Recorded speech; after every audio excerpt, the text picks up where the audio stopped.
lot of people love to show the glamorous side of things. Sugar babies, OnlyFans, whole phase. No one tells you the downside. No one tells you the 60%, the 70% of suffering that goes with putting yourself in these kinds of positions with these kinds of people. I'm not trying to be equal with a man. He can have his double standards and he can stick it up his butt.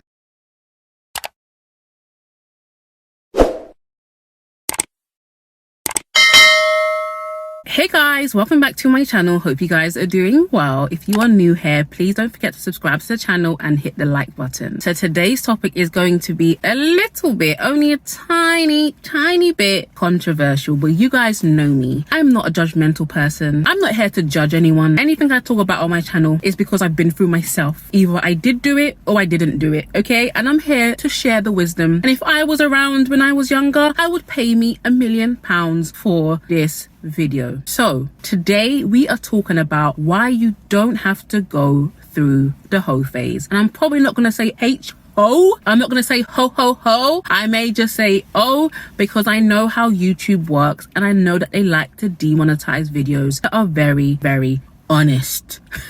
So go ahead and give this video a thumbs up for me even taking the risk. So let's talk about the phase. I feel like there's so many different seasons and different moments in people's life where they feel like it's necessary to go through the phase. One of the categories is when you're just very young and you're just looking for love in all the wrong places. That was my story. I went through the phase from 14 to 16 because I just wanted love. I just wanted attention. I wanted male affection. And I thought the way to do it was to give my body away, because if they like me sexually, then they're gonna love me. I was selling my body for what I thought was love, and it wasn't. And I am not afraid to talk about that moment in my life because I'm not that person anymore. And if you had gone through that phase, you're a completely different person. And when we know better, we do better. Another time in young women's life when they go through the phase, or they feel like they have to go through the phase, is when you are in college, university, up until your 30s. This is when you're away from home and you're feeling yourself and you're feeling liberated. I feel like there's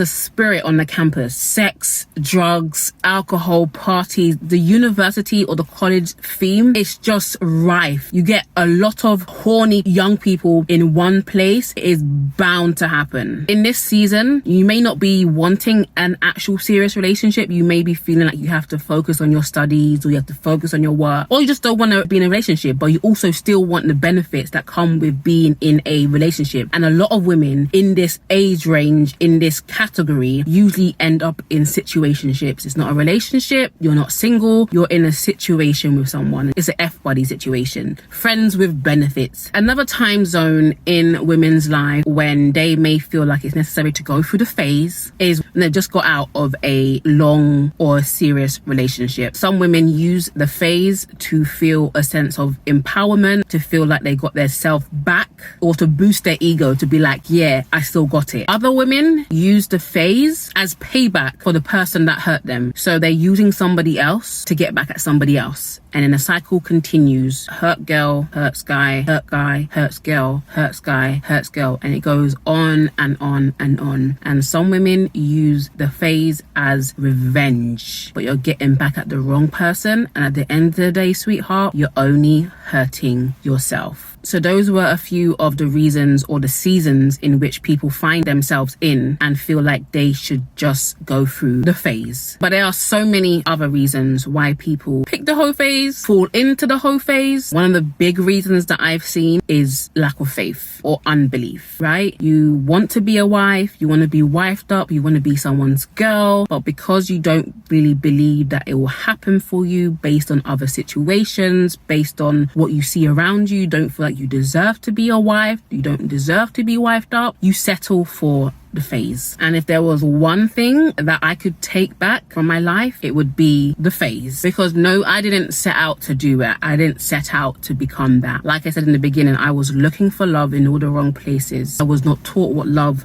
actually was. I was clueless. But if I can save you from going through that, maybe you're in your teens, maybe you don't feel like you're getting much attention, you don't have any prospects, so the first person that shows any interest in you, you just give yourself away. Maybe I'm making this video for the virgin that I'm trying to save, who feels like the culture is telling them that hoes are winning. You're seeing these girls on Instagram getting all of these luxury goods, getting flued out. Guys, it's an illusion. And what I realized by watching countless of interviews is that a lot of people love to show the glamorous side of things. Sugar babies, OnlyFans, hoe phase. No one tells you the downside. No one tells you the 60%, the 70%, the 80% of suffering that goes with putting yourself in these kinds of positions with these kinds of people. And my rule of thumb is, if it's glamorized in the media, I stay far away from it. I'm not trying to be conformed to the ways of the world. I'm trying to be transformed by the renewing of my mind. And a lot of women don't realize that the hoe phase is a reflection of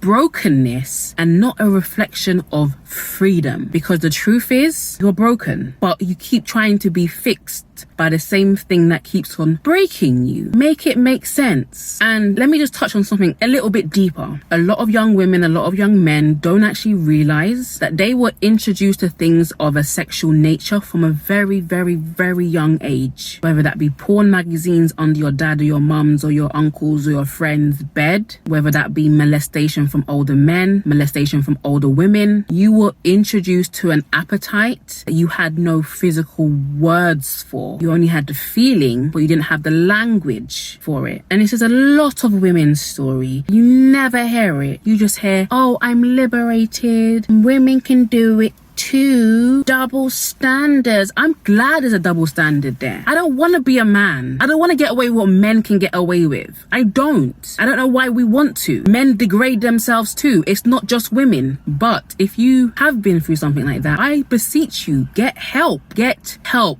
Because a lot of things we do on default, and not the default that we set for ourselves, but the default that someone set for our lives. And that wasn't your fault. And if you have been through something like that at a young age or in your teens, whether that's rape, whatever it is, I beseech you, please seek professional help. God is a healer. He wants to heal you. So back to the phase. I'm not talking about women that are single. I'm talking about women who have made the decision that it's hoeing season, that this is a time that I'm going to do whatever the hell I want. There's a difference between having a hoe phase and just being plain single. Let me just talk a little bit about the real issues with going through this phase, okay? First reason, you are practicing non-attachment. The muscles that you use to hoe are not the same muscles that it takes to sustain a long-term healthy relationship. You are practicing non-attachment. You keep attaching yourself to someone, then detaching. What pattern are you setting up for your future? And I know we like to think, oh, it's a harmless, everybody's doing it, it's great, it's fun, but we never ever think about consequences. And I always talk about young choices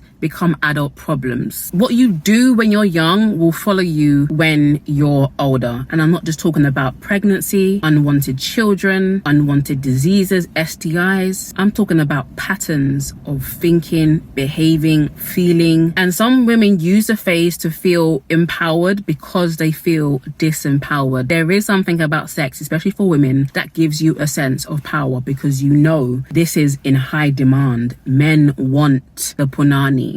Men want it. So you know, and because you know they want it, you manipulate them with it. But let's talk a little bit about the cost of free sex. One of the biggest things is pregnancy, which is the biggest purpose of having intercourse. That's why sex was so expensive back in the day, because the risk was so high. Sex equals baby. So that's why women were very careful with when and who they gave their body to. The lowest risk for women back then was to have a baby in marriage. And not to mention that the opportunity for shame in the community, shame from others, risk of shame was high. But with the introduction of birth control, the price of sex was lowered. Why? Because the risk of having a baby was lower. I actually want to make a video explaining this in more detail, and I'm gonna name it cheap sex. But one thing I don't hear a lot of people, especially other women, 10 other women, how hard it is to date or to find someone when you already have a child with someone else, or you have more than 1, 2, 3 children with somebody else. I did not say impossible, but it is harder. It's hard for women who are single to find someone decent these days. Imagine adding on top a baby, and not only that, but trying to study, work, or build a business whilst having a baby is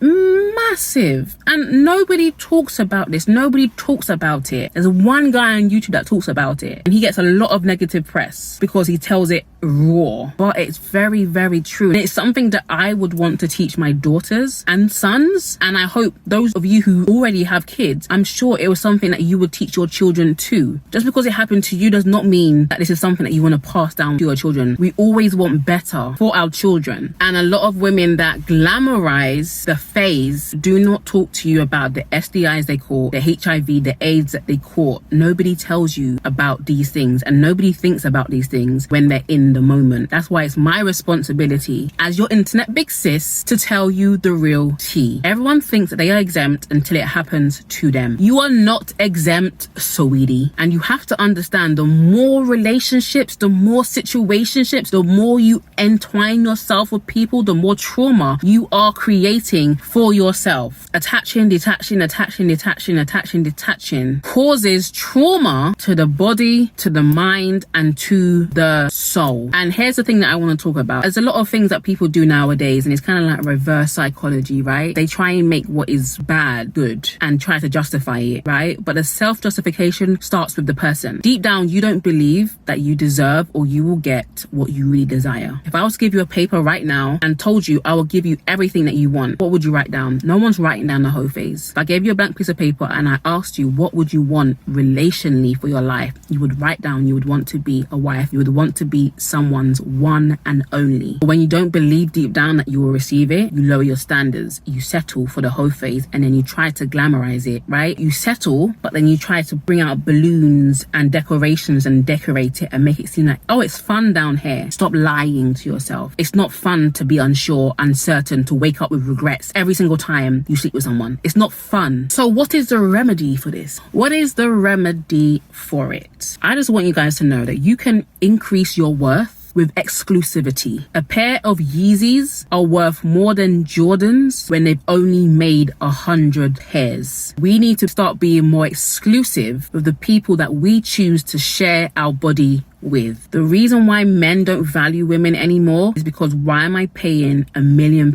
for you and I can go down the road or turn around and pay $10 for her? The marketplace is in shambles because women do not know their worth and their value, so they're selling themselves cheap. They're messing up the market for everybody. So women don't know their worth and they're not demanding their worth because they don't know what they are worth. The highest price a man could pay for you is marriage. Why? Because he is making a commitment and risking his life too. When you don't have a commitment from someone, but you're giving them the goods for free, the risk, the decrease only happens to the woman because she has the most to lose. Choosing to become celibate as a teenager was the best decision of my life. In those years, I truly understood my value. I truly understood what I was worth. I truly took control of my relationships, of my situations. And my respect for men shot through the roof. Men didn't see me as a sex symbol. They didn't see me as free. They didn't see me as easy. So I'm not going to tell you what to do, but I'm going to leave it with you. What do you think and what do you want to do with your own life? But remember, you as the woman always have more to lose. I'm not trying to be equal with a man. He can have his double standards and he can stick it up his butt.